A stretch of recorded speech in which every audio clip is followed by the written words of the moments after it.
Okay, so let's do start. So first of all, this session is being recorded. So I've just commented in the chat, but please, keep cameras turned off or mics turned off if you don't want to be captured.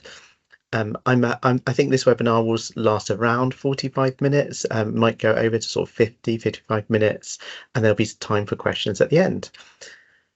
So welcome. So my name's Shankar Vijay. I'm a GP in North West London, but I'm part of the London digital transformation team for primary care in NHS England. And I'm here to cover this product that you can see on the left, the Register with a GP Surgery Service, which is an online product from the NHS, which helps your patients register with your practice. So we'll cover that in this session. Now, really want you to make the most of this session. I know that you can attend endless webinars. There's so many things you've got to do in primary care.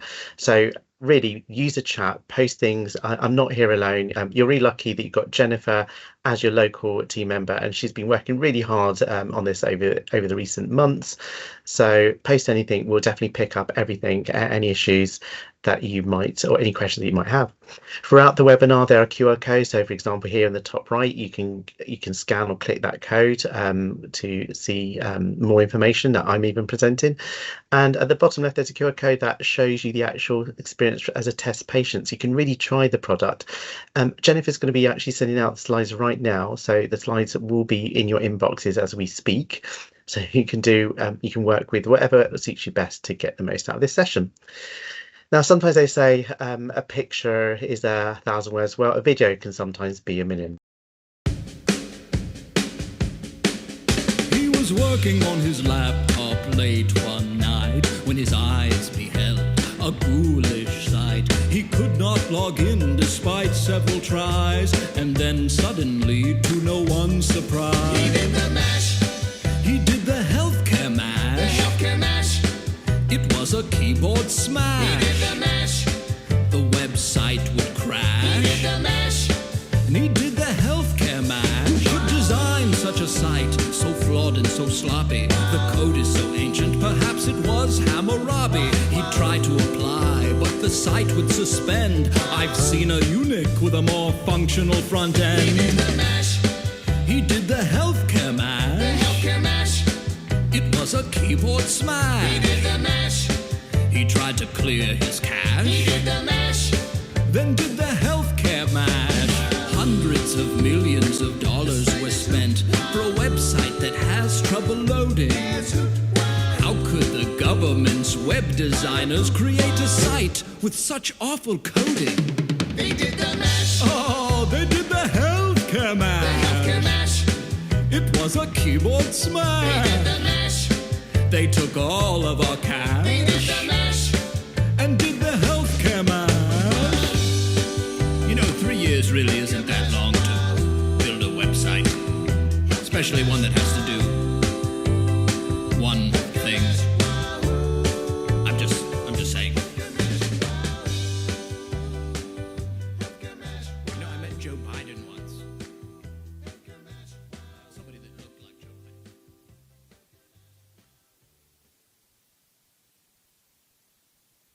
I promise I won't throw you any more videos like that in this session, but you could read some parallels or not read any parallels. But what I want to show you in this webinar is that yes, this is a national product. Yes, it's by government. Yes, it's fundamentally to do one key thing, but this is not like those patient experiences that you saw. And this is a robust product used by the majority of practices now in England. But we've got to remember this is about patient experience. We sometimes do think of it just from the practice end, but like we saw in the video, if that doesn't work for the patient, it's not going to work for any of us.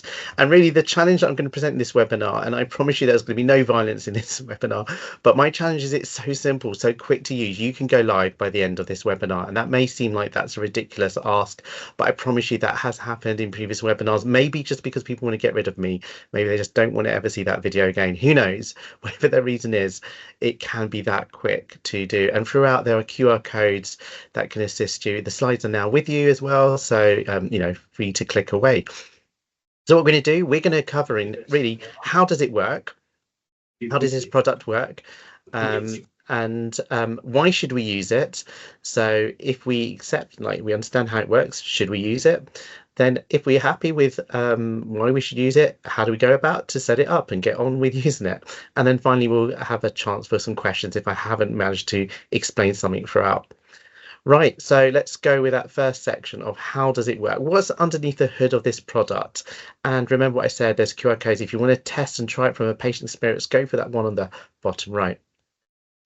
So if you look around us at government websites, you can see that really there's this sort of common design approach, like even just the way it looks, the color of buttons, everything's gone away from just giving information to actually getting things done, that you can actually renew your passport online.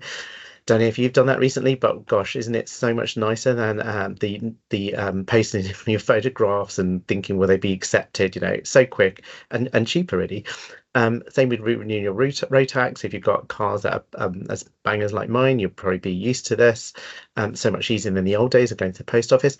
And the NHS is no different. You know, the Find a GP site is where patients might find a new GP surgery, and you'll see how this sort of plugs into all of that.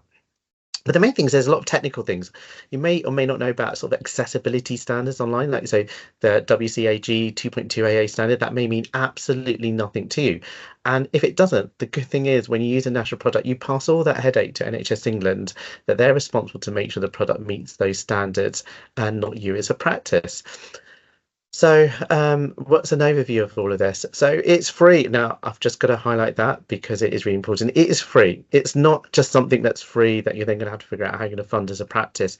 It's a free product for all practices in England. And patients will find it through different ways. They'll find it through a Find a GP website. They can find it through the NHS app. And then importantly, through your practice website, posters, and maybe your own promotion. And you know, a lot of things the NHS introduced you may feel actually increases your admin burden. Well, this is one that was really designed to reduce it. It was a key aimed. It wasn't just an afterthought, oh, this is great for patients and maybe it can improve practice workload. It was a key goal to reduce the admin burden for everyone in practice. And how does it do that?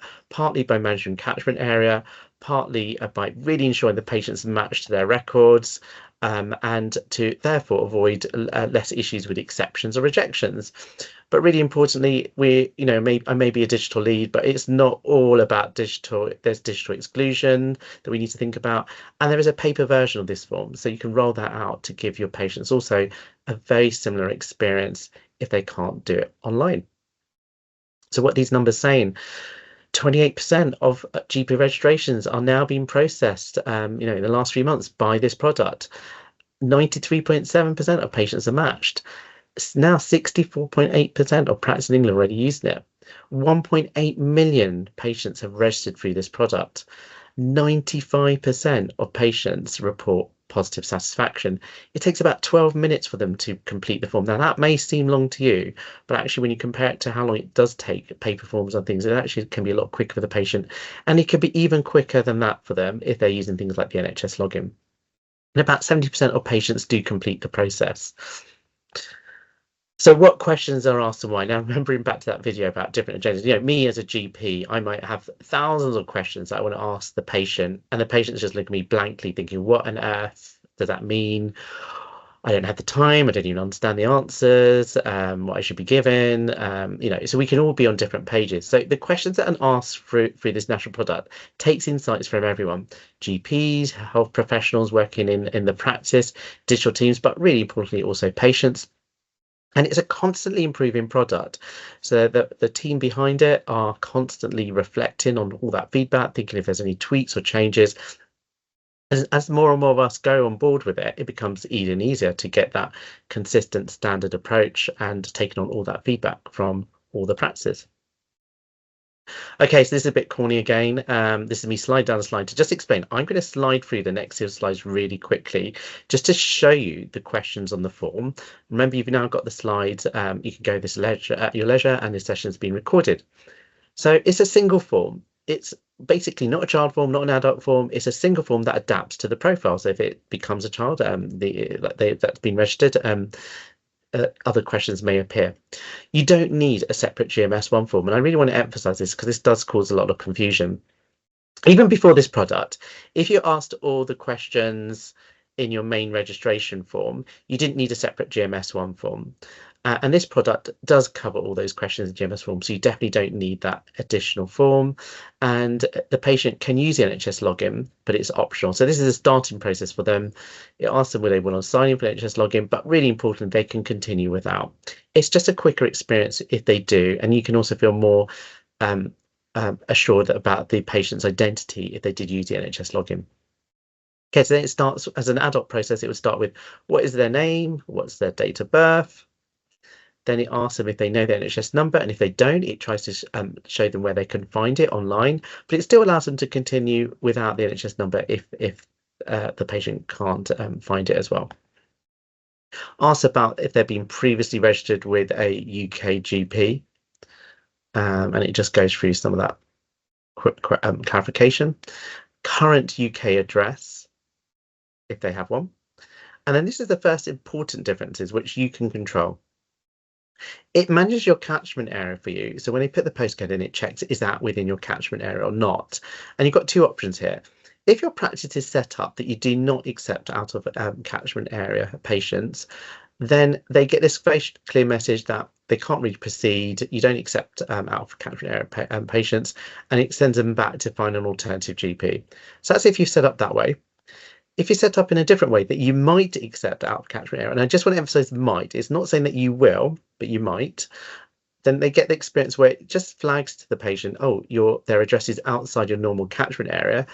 It says that you might accept it, but you might not, and it allows them to continue, or they could also just cancel and go back a step to find a different GP. So it definitely doesn't raise an expectation that you'll definitely register them.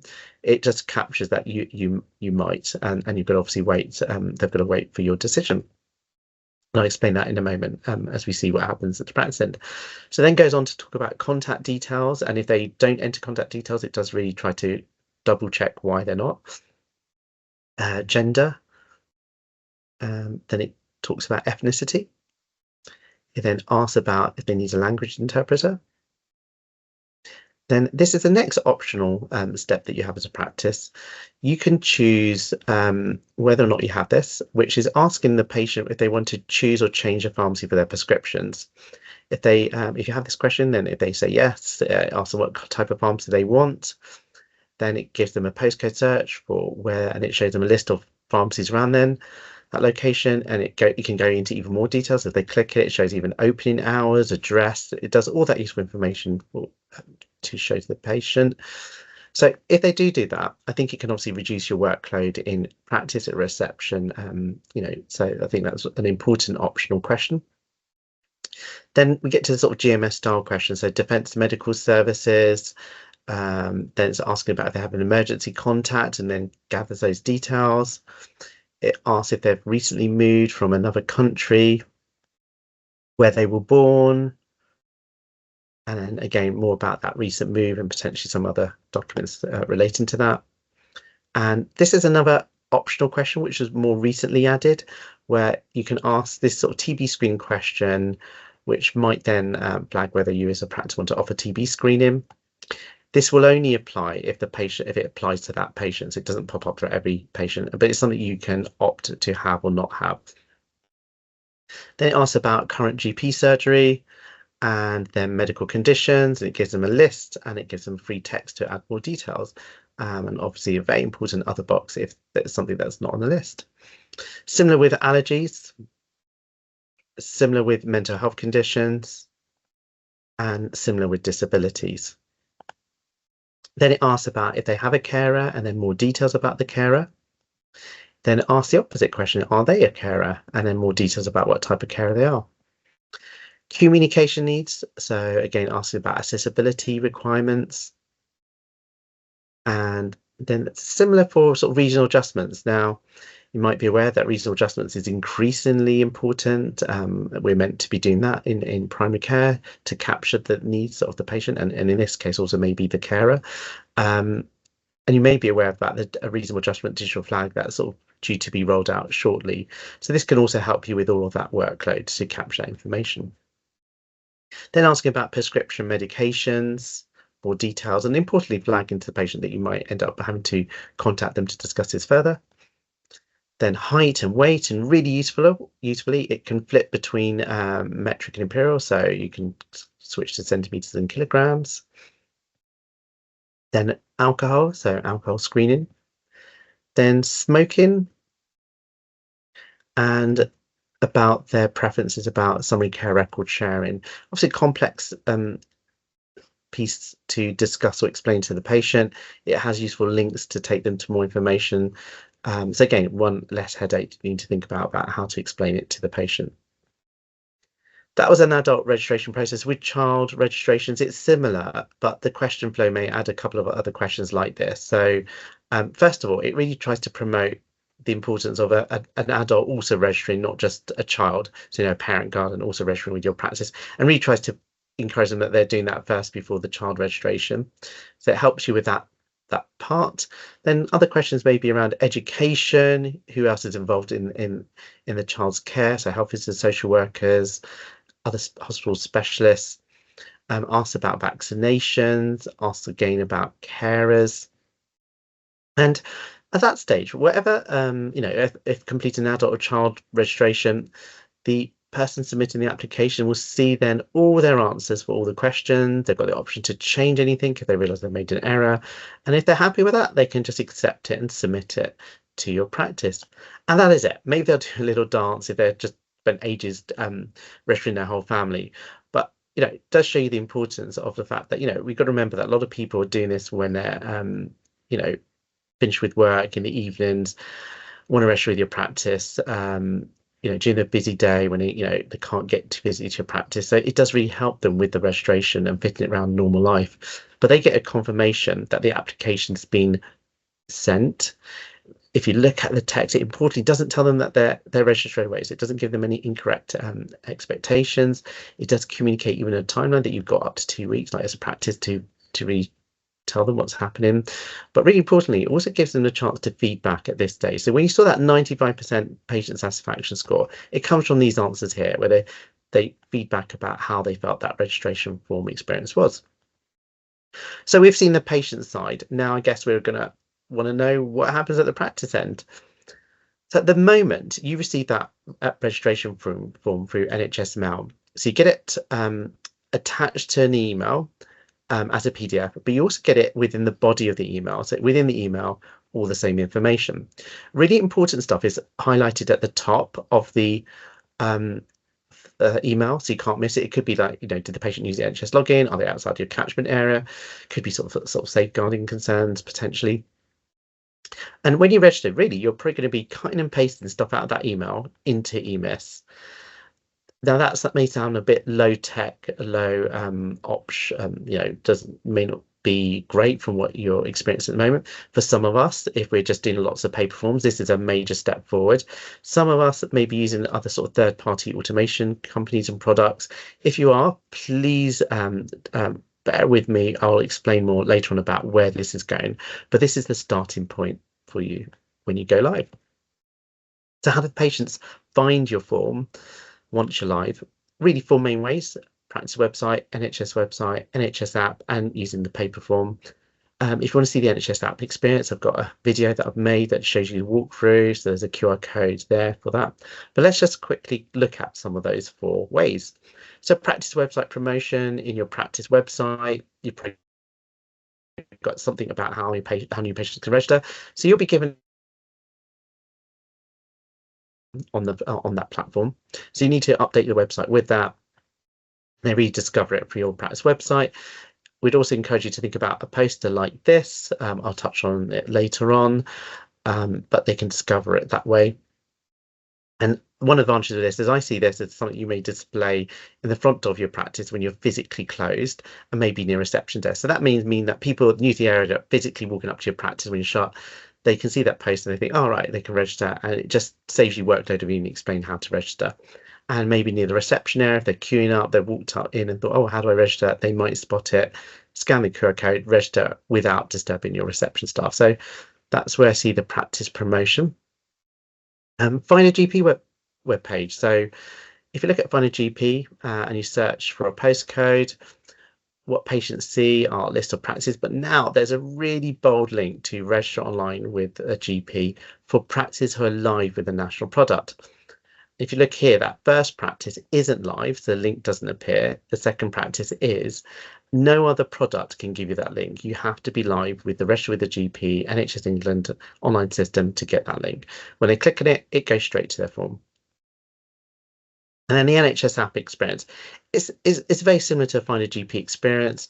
They find it through this tab on their app, but it's probably even quicker in some ways because they don't even have to enter the NHS login. They're already in there with the NHS app, so it pre-populates some of the information for them on the form, so it's just a little bit quicker.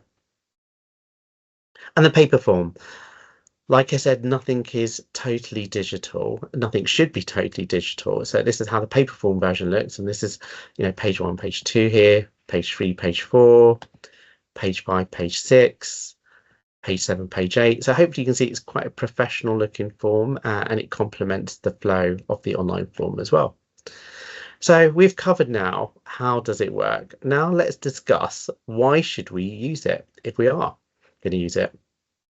Now, you may be like this practice manager who feels that, if you're using paper forms, that's perfect for your patient's needs and for the practice workload.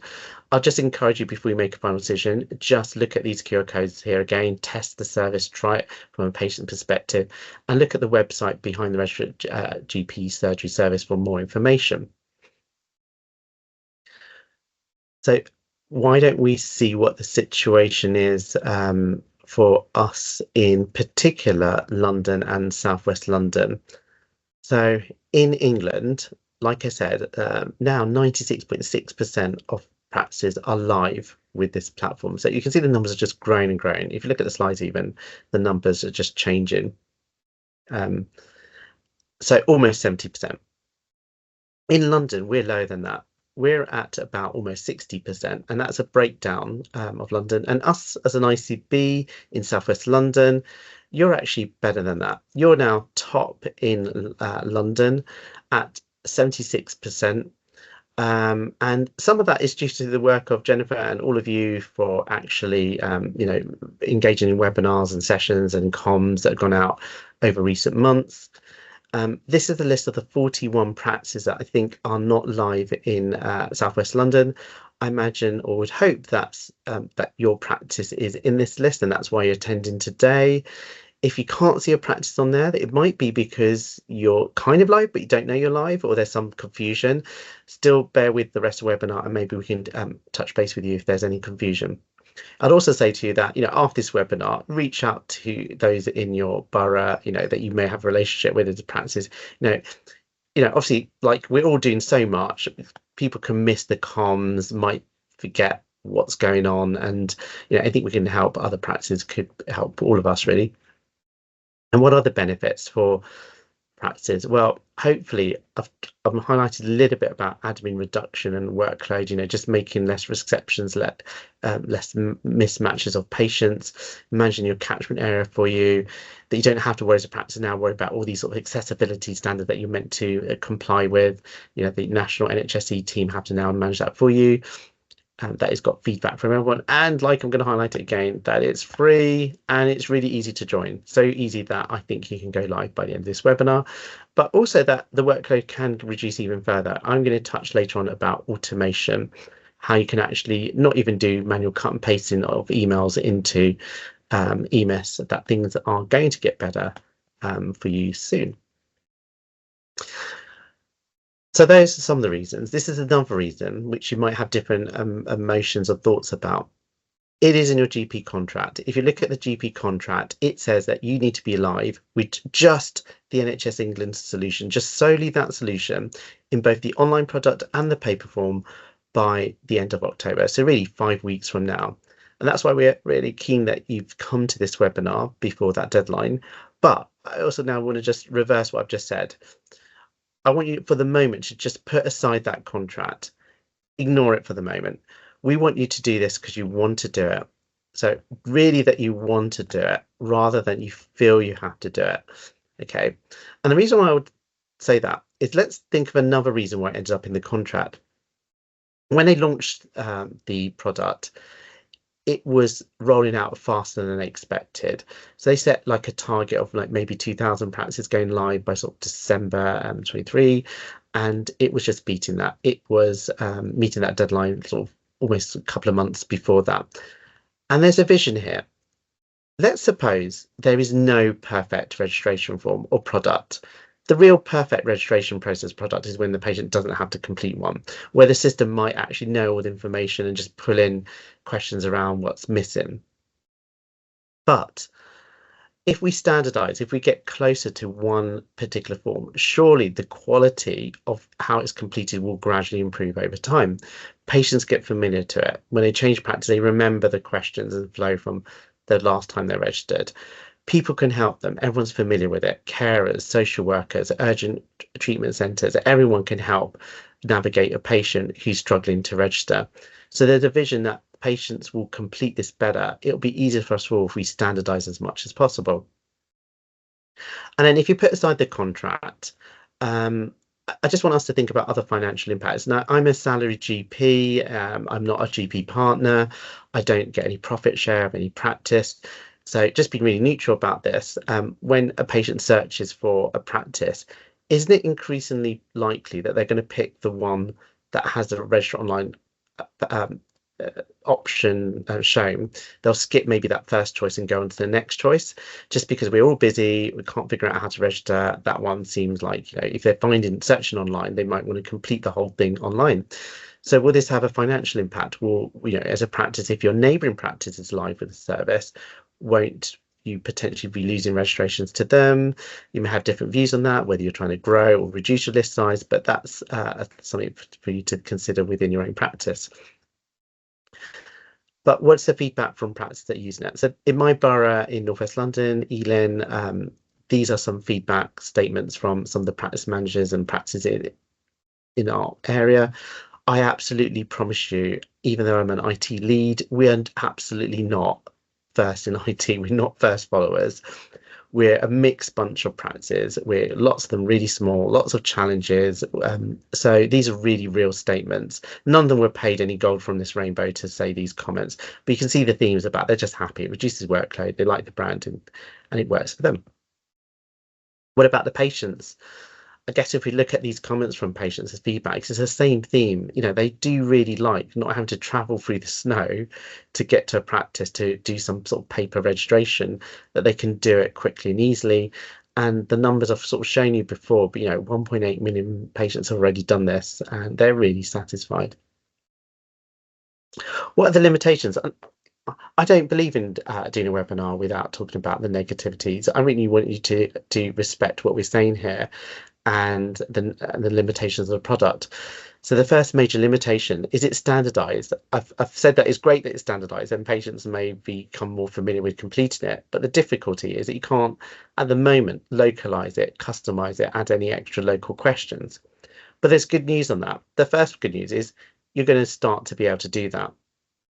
There's a development that's going through, it's due out in October, that you can at the end of the form, when the patient completes a national form, you get an option as a practice to add a link to basically ask them to complete some extra steps, which could be extra questions. I'll explain that a little bit more in a few slides later from now, but I just want to pause that for a moment. Just suppose you didn't do that. Do we ask too many questions when we register a patient? Is it too onerous for them? Do we really make use of all the answers that they do, or do they just get filed away?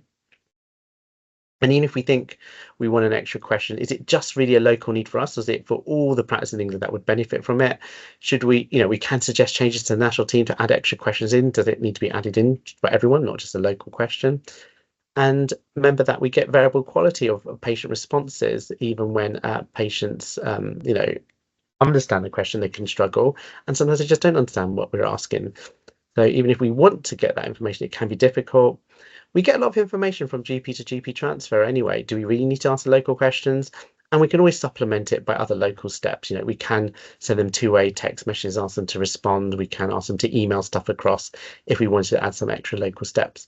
So that's the first sort of negativity, which is still evolving to maybe be a positivity soon. Next thing you may view negatively is they cannot upload any documents ID, anything else, immunisation records as part of this form. They can only use the NHS login to authenticate themselves. But again, maybe that's a positive. If we look at our contract and so forth, we're not meant to ask or insist on ID and proof of address to register. That is a barrier. It can delay the process. We're also not meant to store it. We can't put it in, save it into the patient's record. We're not Photoshop detective security, cyber security experts to know if what we've been sent is genuine. We cannot tell if it's been altered. And if we then not allowed to save it, how do we in the future then look back and think, was there some issue? So when you look at this, maybe that's also partly a blessing that we can't do that with this product. Sometimes we buy tech. There's a lot of other online registration solutions out there. There's third-party products. There's ones that are really popular. But I'd raise this question. Do we ever really test it from the patient's perspective? We look at it sometimes from the practice perspective. We never have the time. We look at a few screenshots that we might see and say, oh, that looks great. Do we actually go in and test every single question stem? Does it work or not? Because sometimes you can be really surprised. We also may assume that, oh, well, like hundreds of practices using this, it must be safe. But again, we can be really surprised. So I just think one thing I'd like to highlight is that this risk, all this is with NHS England more when you use the NHS England product, and less with you as a practice. So it can be safer for your patients. This is a busy slide, but it's trying to show you the future of where this product is going. So that first bit is that the roadmap for this product is going to have this sort of local question content option, and more details will probably emerge as that functionality is due to arrive in October. But the next key thing is integration with EMIS and TPP. So work started months ago with those providers. And really, the aim is that the registration goes directly into EMIS. If it goes directly into EMIS, none of that cut and paste in, making it seamless that the patient record is created and the patient's registered. Now, the hope is that that will start to go live in January 25. It won't go live for all registrations straight away. It will start in a phased fashion. So probably the more simpler adult registrations where there's not much complexity would start, and it will build up from there. Yes, we could be skeptical. Could this slip? Could it slip beyond January? Well, I think whatever happens, the momentum of the majority of practices being live with the product means that it should arrive eventually, even if it does slip from January. And there's another bit of technical stuff, and this is really technical. So maybe look this up afterwards if this is like gobbledygook. But your registrations at the moment get managed by NHAIS, and I'm just going to read this out, the National Health Application Infrastructure Service. That's been replaced at the back end by the PCRM, the Primary Care Registration Management. Yeah, these are all just new acronyms we just have to try to get familiar with. But as a parallel, this is a bit like how cervical screening got replaced. Is actually at the back end there were some similarities about why they were replacing this. So cervical screening, that replacement journey is also happening with registrations.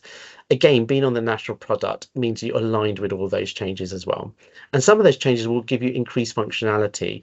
It will label contact details of patients to be updated more seamlessly when they update it. It'll also help with even pharmacy changes too. So this may sound technical, but just get the theme that this is all working to reduce practices workload even more and try to improve things for both patients and practices. So picking up that automation discussion, this is a bot, a robotic process automation. So this is a video from a provider that offers, really think of it, they offer you the service that a piece of software or computer or robot is manually cutting and pasting from that record, the patient form into the EMIS record and processing that registration for you.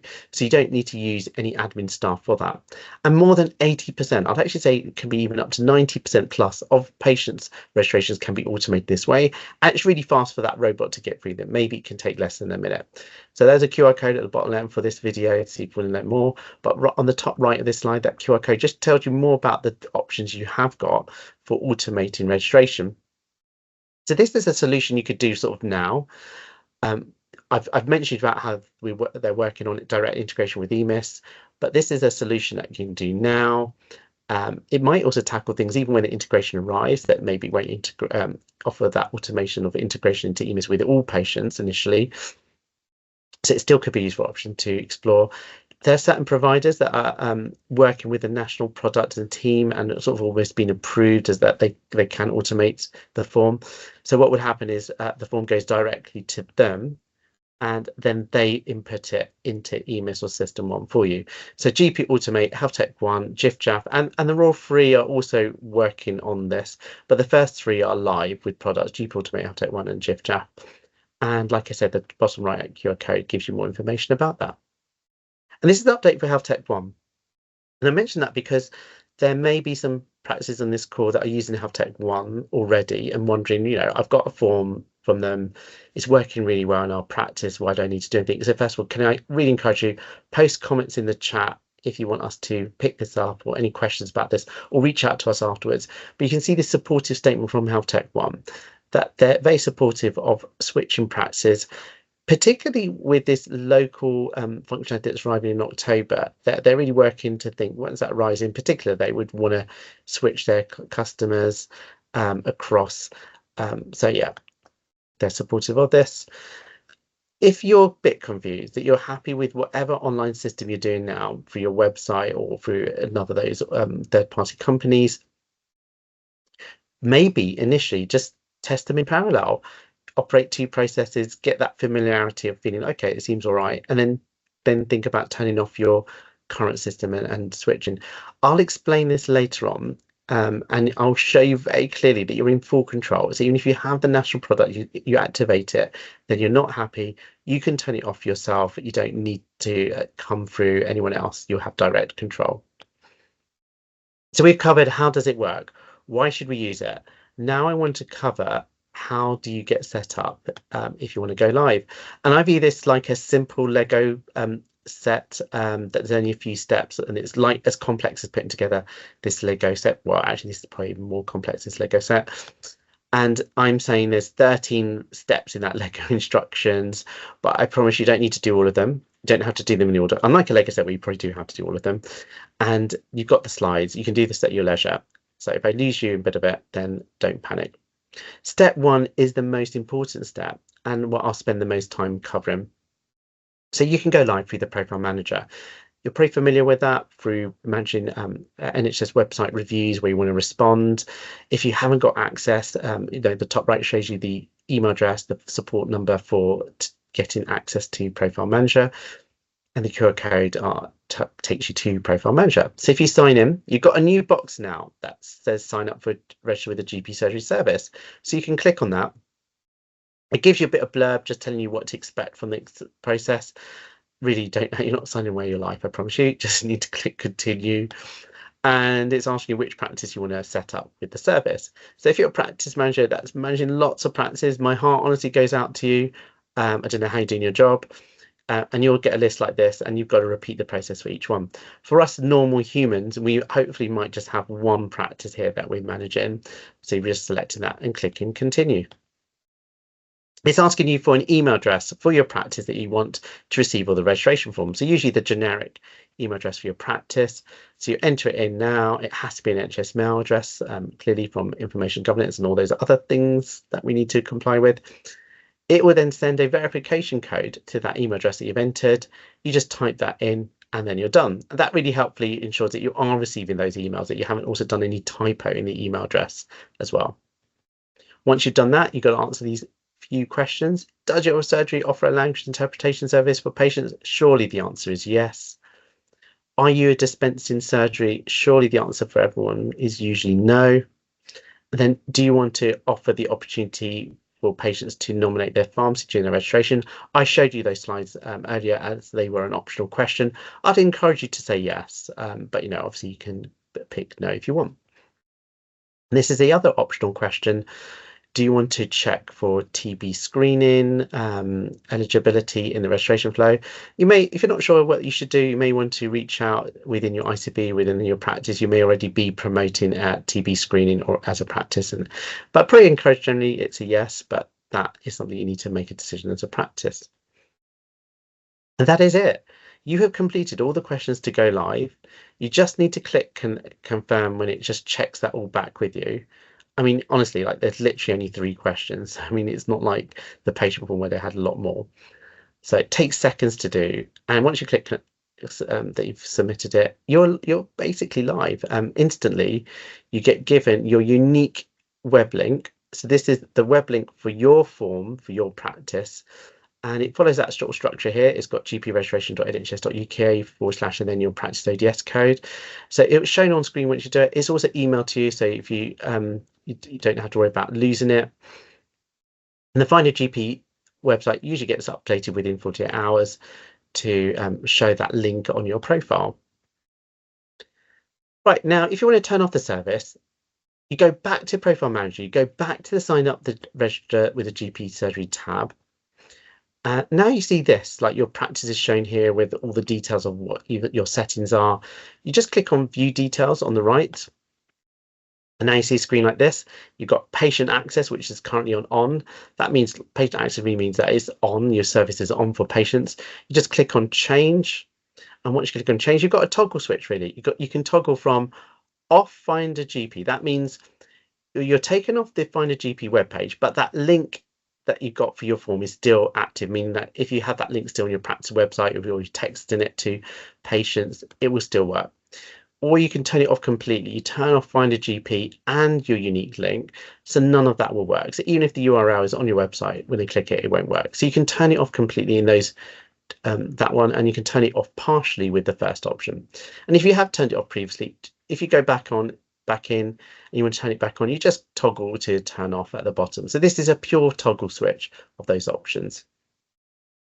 If that was too difficult for you, not even got the time to get access to Profile Manager, it's on your to-do list, but don't know, or the practice manager or the operation manager who's got access is away, you don't know how to do it, you don't want to wait for them to come back. Well, it's even easier than that. The national team have this form here. You can scan it, the QR code to get to it. It just asks you a couple of quick questions, and then they'll just get you live.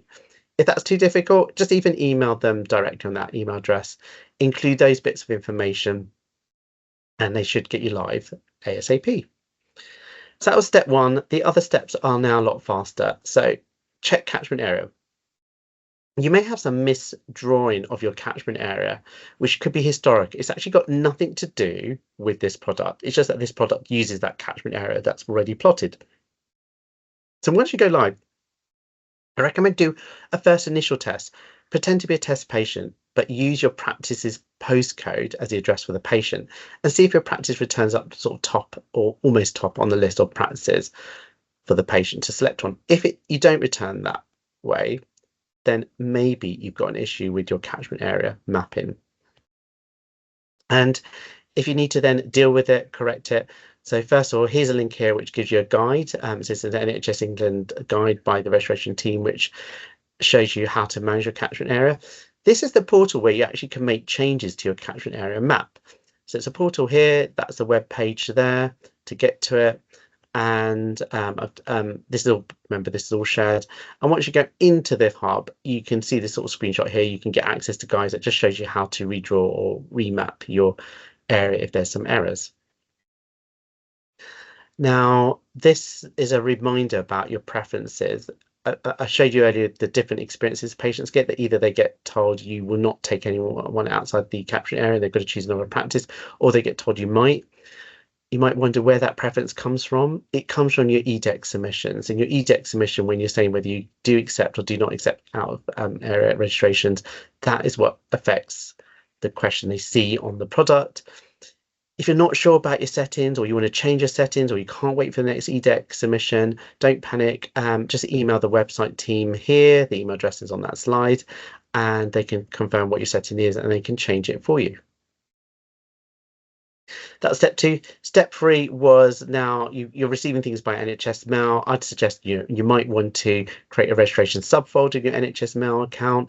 You might want to create an NHS Mail rule like this, where emails from the email address from the registration team automatically then get moved into that registration inbox subfolder. So it could help your teams work on not losing registration, or seeing what is going on with forms being processed. Step four, I'd encourage you to do that test patient submission. So really test the product as a test patient. And remember, you kind of would like to do that also using your practice postcode to check your catchment area. This is a photograph from one of the early pilot practices of this product. You can read their experience using that QR code there. Step 5. So on EMIS, you might want to update or change your template where you enter registration data into, because you might want to have the flow match the flow of the order on the national product. Some ICBs have already created things like this. So us in North West London, we have done that. And I think some of you in South West London, we are hoping to share a template that we've created in North West London with you, if that helps you speed up the process. Step 6. Now, these are some steps which are not exactly the core product, but really useful to be aware about if you weren't aware. The NHS Notify is a service which can send messages to your patients. And initially, you've got the ability to turn it on for free for registrations.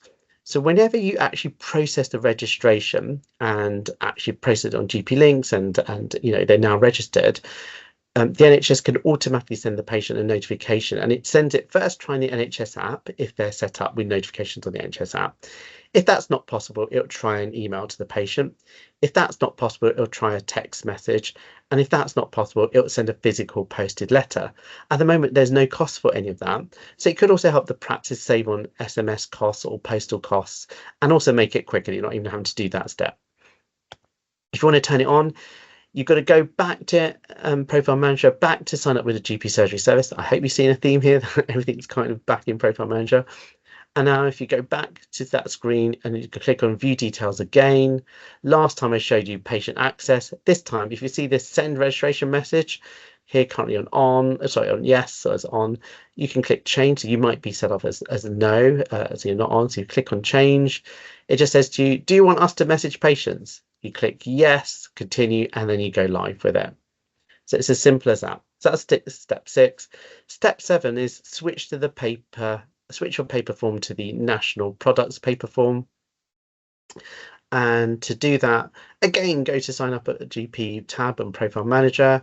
And on that first screen, if you look below towards the bottom, if you scroll down, you can see patient registration form. So you can click on that to download the latest version of that. And that way you get the most recent version. But if I go back a slide, you can actually just use this link here on the right hand side to find the form. So you've got 2 options of how to get the paper form. And on that note, again, just other things you might not be aware about. There are forms that are created by NHS England to capture patient health information or questionnaires created in different languages. So you might also want to set up preset text messages or other sort of NHS app messaging templates to be able to signpost the patient to all the different languages if you want to try and capture information. Those questionnaires are dual language, so they put English on the left and the other language on the right. So it also helps your practice staff navigate responses a bit. So step 8 is thinking also about preset messages that might be helpful for you to manage your workflow. So first of all, it could be useful to set one with your unique practice link for the form. So it says here, please register with your practice using that link. I can see that has been really useful for example, parents that you've just got a discharge summary saying that they've had a baby and you want to text them that link so that they can register their baby as soon as possible. So that could be one scenario. Another preset that you might want to do, I showed you the NHS Notify service that can inform your patients that they are registered now with your practice. You may still want to create something similar to that if you're not using the NHS Notify service as well. And then finally, that catchment area example where you might get a form where you can't process that registration because they're well out of your catchment area and it's not suitable for lots of reasons. So then you might want to give them this message, which also directs them to how they can find a more suitable practice that could potentially register them.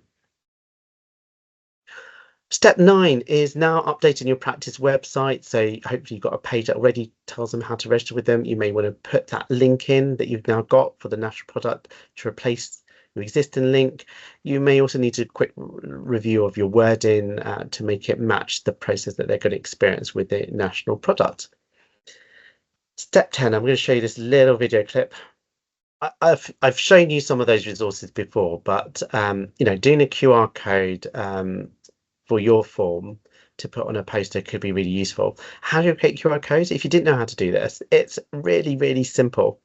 Just put in your it could be any web link, but put in your unique link for your form. in your search bar on Edge, then click on any right space, do a right click, and it gives you option create QR code for this space. You can then see a QR code. Once you've clicked it, you can either then copy it and then paste it on top of the poster. That's how quick it is.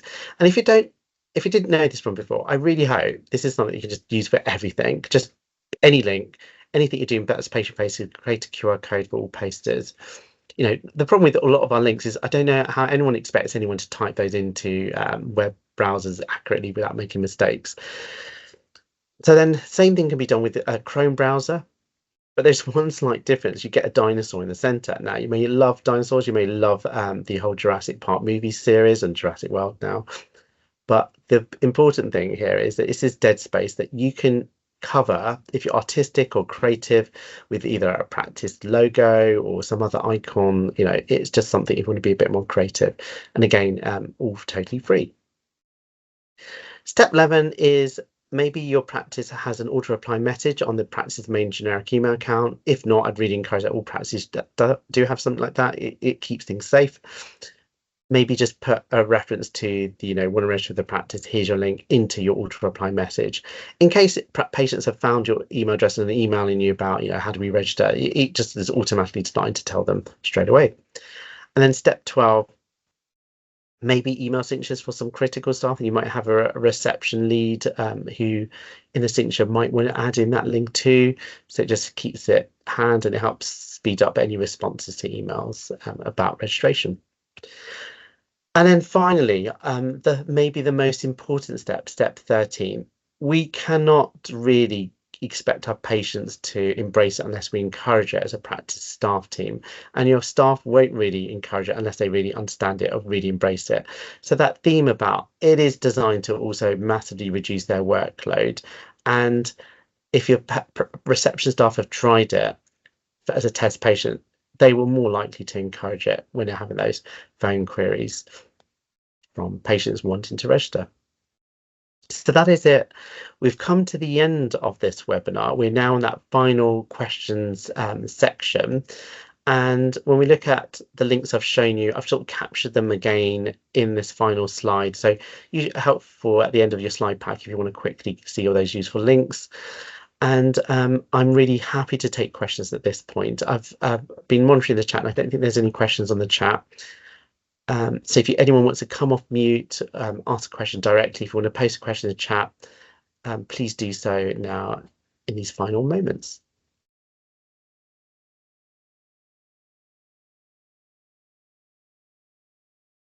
Absolute silence. So yeah, if there's any question anyone wants to ask, please do feel free to. If not, I'm going to make the assumption that the slides have done their job and the webinar has covered most of your questions, which it's really designed to do. You're free to still reach out to Jennifer and myself and the national team directly if you want. You've got the email address on the bottom of that slide with any questions you have. And what I probably want to leave you as your key takeaway point is I've tried to be really thorough with this and show you everything you need to know about this product. But you could take the totally opposite view of everyone is just using it. You don't necessarily need to overthink it or over discuss it as a practice. Sometimes just flipping it on in minutes and switching can be also the best way to do it. And then if you encounter things or you don't quite understand things, look again at the slide pack. Probably you'll find most of the answers there, or reach out to us. The main thing is sometimes if you're thinking about just doing it, just do it. You don't have to spend an awful lot of time actually making a decision and going live, and then you can reflect and remember that I showed you you're totally in control. You can pause it, stop it if you suddenly encounter something that's an issue. Okay, I'm going to leave us all there. I want to really thank you for your time. I know that everyone's manic and busy as always. It's a Monday as well, so I really hope the rest of the day is quieter and you get a time for a little bit of a breather. Thank you for attending today.